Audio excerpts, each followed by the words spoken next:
Terence Crawford expressed frustration with Canelo Alvarez, claiming he could beat him if he fought at a weight over 150 pounds. However, Crawford has never fought above 145 pounds. He believes that moving up in weight would give him the edge over Canelo, who typically competes at 168 pounds. But Crawford's trainer, Bo McIntyre, disagrees with the idea of implementing a rehydration clause for the fight. You know, people talking that you guys don't want a rehydration clause in the event if the fight does happen. Do you guys not want one? Don't give a damn about that. If it only get so big, to get too big, then that's on him. So do you like Terence? You like Terence's chances even without a rehydration clause? I love Terence's chances when it first came out of his mouth and said he wanted to fight me. And yeah, you guys have zero issues with. I have no issue with it. No issues.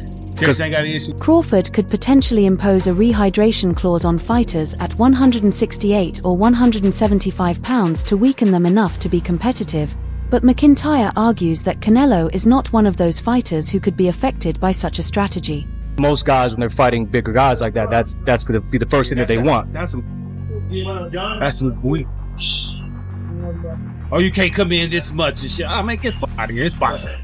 You got on the scale, I made the weight, regardless when I come back, ass. Hey, you accepted the fight, let's get in there and fight like me. Canelo responded by pointing out that Crawford has had a long career without many serious challenges.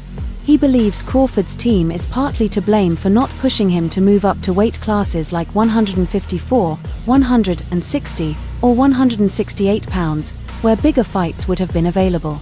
McIntyre countered this by suggesting that Crawford has elevated his opponents, making them seem less skilled than they are. This perception of Crawford's record ultimately impacts whether he's seen as a viable challenger for Canelo. I think Crawford's rebuttal was everybody always say, oh, he hasn't fought nobody, or no, everybody that he fought was a no name. But I'm gonna tell you like this: what Crawford said. Well, they was something until Crawford fought him. So obviously he's doing a great job because he's making everybody look normal. Bo McIntyre's strong defense of Crawford's record only intensifies the conversation about a potential fight with Canelo Alvarez. His arguments imply that Crawford's dominance has been so overwhelming that it has inadvertently made his opponents seem less formidable. Boxing, who you would ask and say this is a possible task for Crawford because of his pound for pound abilities, and apparently no rehydration clause. Am I hearing that right? He wants full smoke at that weight. Let's go, man. That's what Crawford wants. He wants to show the world that he's the best. So, and why put stipulations in there when you know that you can be the best? So let's go. The excitement surrounding the potential Crawford versus Canelo fight is growing, with Teddy Atlas claiming that Crawford could even knock out Canelo. While the fight is nearly confirmed, it's not officially set yet. I think Canelo's special too, but I think Crawford's special in a little bit, even more so. Even more so. He hasn't learned how to lose yet. I think he does have those special ingredients that go beyond the physical genetics, the physical DNA. So that's it, okay? Good. You don't like it? Crawford himself has added fuel to the fire by stating that his knockouts weren't a result of overwhelming power but of precise timing and hitting the right spots. Given Canelo's reputation for wearing down opponents with his power, Crawford's approach focused on accuracy and timing could be a significant factor in the bout. McIntyre also weighed in, asserting that Crawford wants to prove he's the best, saying, "Why put stipulations in there when you know you can be the best? Let's go test ourselves." Teddy Atlas further fueled the debate by pointing to Crawford's dominant performance against Errol Spence, an undefeated pound-for-pound champion, highlighting Crawford's unique skill set that could pose a serious threat to Canelo. He's beaten anybody that they put in front of him. He beat an undefeated fighter in Errol Spence that everybody thought was just like, one of the best fighters out there, which he was. He was one of the top fighters pound for pound out there, and he didn't just beat him, he dismantled him. He might have ruined him. We were talking about getting ruined in fights earlier. He might have... Teddy Atlas praised Terence Crawford's incredible skills, particularly in his fight with Errol Spence. Atlas suggested that Crawford may have left a lasting physical and mental impact on Spence, questioning whether Crawford had ruined him. He emphasized Crawford's consistent excellence, flawless execution, and ability to rise to every challenge, making him one of the most dangerous fighters in boxing. Atlas described Crawford as more than just a great fighter, highlighting that he has yet to be beaten and that Crawford has done everything asked of him with superb precision. Despite Crawford's size and power challenges, Atlas believes his unique skill set can trouble even someone like Canelo Alvarez, especially under pressure. Crawford is one of those special guys. I don't care if you guys are tired of me saying it. I look at him, look, Canelo's special too. I get it. And he's bigger. I get that too. And everyone's going to say, well, after Madrimov fight again, had a couple hiccups. Now he's stepping up another weight class. Now he's got to fight Canelo, who's even bigger, stronger, better puncher. You know, a unified champion that he's been. You know, all of that stuff. He's not going to be able to handle it. I ask this question. See, I go to the other side. I say, okay, yeah, can Canelo handle the smaller guy who's going to be faster, who's going to be slicker, who's going to be better defensively, who's going to have... Teddy Atlas also discussed the potential Crawford versus Canelo fight, pointing out that Canelo's age and wear could make him vulnerable. He suggested that Crawford's speed and agility could take advantage of any decline in Canelo's performance, particularly if Canelo's legs aren't as quick or his ability to close gaps as effective. Atlas argued that the fight won't just be about size but also about skill, strategy, and adaptability. Despite being smaller, Crawford has consistently shown his ability to rise to the occasion and overcome the odds. At the end of the day, before you go and drink the Kool-Aid and go crazy with Canelo, oh, he's too big, he's a good night for Crawford, he's going to bed, all that stuff, not so fast. Not so fast. Don't forget that the other guy is bringing something to the... Teddy Atlas analyzed both fighters' strengths and weaknesses, expressing strong belief in Crawford's ability to shock the world, even against a powerful opponent like Canelo. Atlas firmly stated, "I won't go against Crawford," making it clear where his loyalty lies. His faith in Crawford's abilities has sparked discussion, and promoter Bob Arum, who has worked closely with Crawford, also expressed confidence in him, adding to the growing anticipation for the potential fight. Count Crawford out in any fight because Crawford has a unique talent. He's a great boxer puncher, and he is totally ambidextrous. Shakur Stevenson has declared that he will defeat Kid Austin in their upcoming fight. Stevenson revealed that he plans to steal the show in his bout with Austin, promising to showcase a different version of himself and demonstrate significant growth in the ring. Like I said, I am trying to come steal a show. I'm focused, I'm ready, I've been working hard.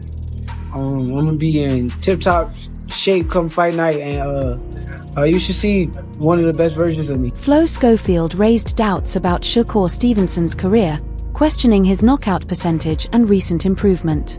He criticized Stevenson for not showing much growth, especially after his previous fight where his hand injury became a concern. Schofield wondered whether Stevenson had become more skilled. Stevenson, however, acknowledged Kid Austin's potential but believed Austin's current level of experience wasn't enough to compete with him at the highest level. He admired Austin's drive to win the World Championship but emphasized that Austin wasn't ready for a fight at Stevenson's level, though he was focused and determined to come out victorious in their upcoming bout. Predicting a decision, knockout? I try not to make them type of predictions. I try to just stay focused on the task and focus on what I got to do. However it go, I'm going to come out with. Richardson Hitchens, the newly crowned junior welterweight champion, humorously mocked Kid Austin in an interview with Fight Hype's Ben Thompson. He hyped the upcoming fight, further building the excitement around it. About Shakur Stevenson, he's got his fight with Kid Austin. So you laughing again. He's a kid. Richardson Hitchens criticized Kid Austin for taking the fight with Shakur Stevenson too early in his career. While he gave Austin credit for stepping up, Hitchens argued it was a smart move given the low-risk, high-reward situation. He believed that if Austin won, he'd be a world champion, but if he lost, it would be expected since Stevenson was a pound-for-pound fighter. Hitchens expressed his confidence that Stevenson would easily defeat Austin, making a light-hearted remark that Austin might fare better against Stevenson in a basketball game but wouldn't stand a chance in the ring. Simple math. It can't be Shakur. It's not nothing I got to think about. Yeah, I think that is easy work for Shakur.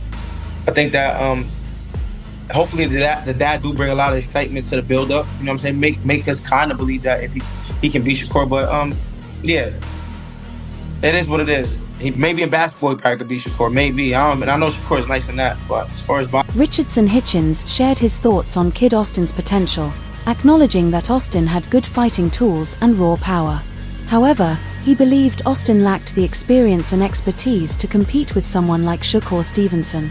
Hitchens described Austin as a young fighter still developing but not yet capable of matching Stevenson in the ring. He also referred to the fight as a money grab, suggesting that experienced fighters like Tank Davis or Gary Russell would be better suited to challenge Stevenson, as they had the longevity and skill needed for such a bout. Fight and maybe they see the fight. We don't know yet, right? But maybe they see that fight, and I'm always open to good fights, you know. And don't get me wrong, he's a good fighter. He's really good abilities and everything. And maybe we will see. Canelo Alvarez spoke about his openness to fighting top competitors like Terence Crawford. While he respects Crawford's direct approach to seeking the fight, Canelo highlighted his autonomy in choosing opponents. He emphasized that he might wake up one day and decide to fight Crawford, but maintained that his decisions are ultimately his own. Canelo's approach is grounded in respect for opponents, which plays a key role in his decision-making process, shaping his public image and approach to negotiations. My opponents are every single fighter, every single people. Obviously, they don't. Okay, it's different now, but yeah, I always try to respect people, respect the fighters, respect my opponents. I'm not that kind of guy. I never go into a fight or into a, bad things with people. But if somebody disrespect me, that's... Canelo Alvarez also reflected on his career, emphasizing his willingness to take risks and face challenges, which has defined his journey through different weight classes. He expressed a love for challenges, saying, "I really love what I do," and noted that he's always open to testing himself. This mindset makes a potential fight with Crawford more intriguing, as Canelo values the challenge of facing a skilled opponent like Crawford, despite the size difference. Canelo's reputation for respect and fearlessness in taking risks could lead him to face Crawford, but opinions from other experts and seasoned boxers add depth to the conversation surrounding the fight. Crawford out in any fight because Crawford has a unique talent. He's a great boxer puncher, and he is totally ambidextrous.